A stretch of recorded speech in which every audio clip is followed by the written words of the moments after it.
শুধু শীতকালেই সবজির দামটা কম থাকে, আবার যখন শীতকাল চলে যাবে তারপর আবার সেগুলো আমাদের আমদানি করতে হয়, সেগুলো তো দাম বাড়তেই থাকে। সরকারের কাছে এইটাই দাবি, একটু দ্রব্যমূল্য যেন আরো নিচের দিকে যায়, মানুষের সহনশীলতার মধ্যে যেন আসে আর কি। হ্যাঁ, দাম কমছে, সবজির দাম কমছে, তো সবকিছুরই মোটামুটি দাম এখন রিজনেবল।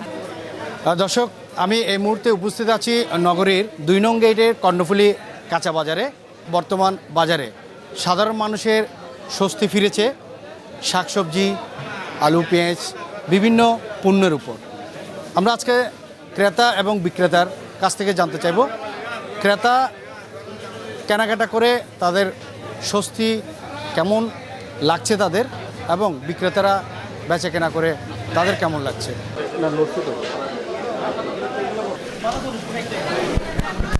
সবজি, পেঁয়াজ, আলু এগুলো একটু নিচের দিকে আছে, তবে মাছ মাংস এখনও পর্যন্ত নিচের দিকে যায় না, ওগুলি ঊর্ধ্বগতি আছে।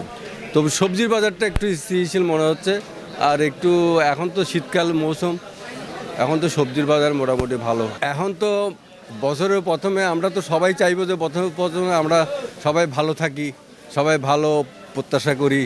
তো আমরাও এই সরকারের কাছে এইটাই দাবি, একটু দ্রব্যমূল্য যেন আরও নিচের দিকে যায়, মানুষের সহনশীলতার মধ্যে যেন আসে আর কি। শুধু সবজিটাই আসছে সস্তি, আর বিভিন্ন জিনিস তো মাছ মাংস এগুলো তো আছে, বাড়তেছে এগুলোর বাইরে, কারণ ইনকাম তো বাড়তেছে না। প্রত্যেকটা নিত্য প্রয়োজনীয় জিনিসটা একটু যদি সবার নাগালের ভিতরে থাকে তাহলে আমরা সবার জন্য ভালো হয় আর কি। দাম কমছে, সবজির দাম কমছে, আর এগুলো যখন শীতকালীন সবজি, তো সবকিছুরই মোটামুটি দাম এখন রিজনেবল। মাছ মাংসের দামও মোটামুটি হাতে নাগালের মধ্যেই, এগুলো কমে আসে। আশা করি যে বাজারের দাম এমনই থাকুক, যে সাধারণ মানুষ, যে দিনমজুর মানুষ আছে, ওদের জন্য একটু সব কিছু বেটার হয়। যেমন আমরাও তো মধ্যবিত্ত ফ্যামিলির, তো এগুলো চাইলে এখন ইজিলি, মানে যেখানে আগে 1 কেজি মানুষ অ্যাফোর্ড করতে পারতো, এখন চাইলে 2 কেজি অ্যাফোর্ড করতে পারছে ওই প্রাইস দিয়ে। শীতকাল তো তাই সবজির দাম কম, কিন্তু নর্মালি তো সবজির দাম কম হয় না। আমরা সবাই তো জানি শীতকালে এমনি নর্মালি সবজির দাম কম থাকে, এখন আর কি সেই অনুযায়ী কম আছে, যেহেতু বেশি উৎপাদন হচ্ছে শীতকাল অনুযায়ী। কিন্তু যদি নর্মালি আমরা হিসাব করি তাহলে অবশ্যই সবজির দাম কম না, শীতকাল অনুযায়ী কম, শুধু শীতকালেই সবজির দামটা কম থাকে। আবার যখন শীতকাল চলে যাবে তারপর আবার যদি যেগুলো আমাদের আমদানি করতে হয় সেগুলো তো দাম বাড়তেই থাকে। 2 মাস পর যেহেতু রমজান, সেই জন্য আমরা আশা করতেছি যে মানে একটু কম হবে হয়তো, কারণ যেহেতু শীতকালে সবজিগুলো এখন মানে মাত্র আসতেছে, তো মনে হচ্ছে রমজান পর্যন্ত শীতকালে সবজিগুলো থাকবে, তাহলে একটু কম থাকবে হয়তো। স্বস্তি ফিরছে এখানে কাঁচা সবজি যেগুলো ধরেন, যেগুলা টমেটো ধরেন, কাঁচামরিচ, ওগুলোর দামটা কমেছে আগে থেকে। এখন পেঁয়াজের, যেহেতু পেঁয়াজের কথা যদি বলি তাহলে এখন দেশি পেঁয়াজগুলো উঠছে। আমাদের আমাদের কৃষকরা যেগুলো চাষ করছে সেগুলো সাধারণত এখন তো অনেক বেশি উৎপাদন হচ্ছে, শীতকাল অনুযায়ী তো সবজির দাম কমে যায়, সেটার জন্য এই পেঁয়াজের দামও কম। যদি আবার আমদানি করতে হয়, যখন আমদানি করবে তখন তো আবার সিন্ডিকেট হয়ে যাবে, তখন তো অবশ্যই আবার বেড়ে যাবে।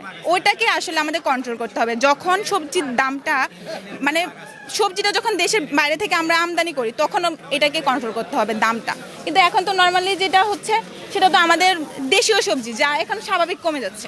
আমরা আশা করব যে মানে আমাদের খাবার মেন, পেটে ভাত না থাকলে আসলে কিছু নাই, সবার আগে পেটে ভাত থাকতে হবে, তাহলে আমাদের সব কিছুর দাম কমাইতে হবে। খাবারের দাম, বিশেষ করে সবজি, চাল, ওগুলোর দাম আমাদের কমাইতে হবে। বাসাটা 60 টাকা, এভারেজ হচ্ছে 55 টাকা নতুন আলু। হ্যাঁ, এভারেজ নিলে 55, আর বাসা নিলে 60 টাকা।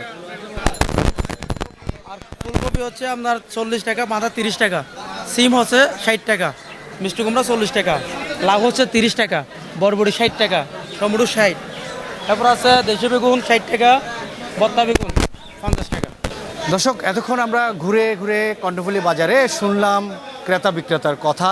বিশেষ করে ক্রেতারা প্রত্যাশা করছে নতুন বছরে, তারা চাচ্ছে দ্রব্যমূল্যর দাম যদি আরও কমে তাহলে তাদের মনে আরও স্বস্তি ফিরে আসবে। সুস্থ থাকুন, ভালো থাকুন, সময় নিউজের সাথে থাকুন। সাফায়েত হোসেন রহিম, সময় নিউজ, চট্টগ্রাম।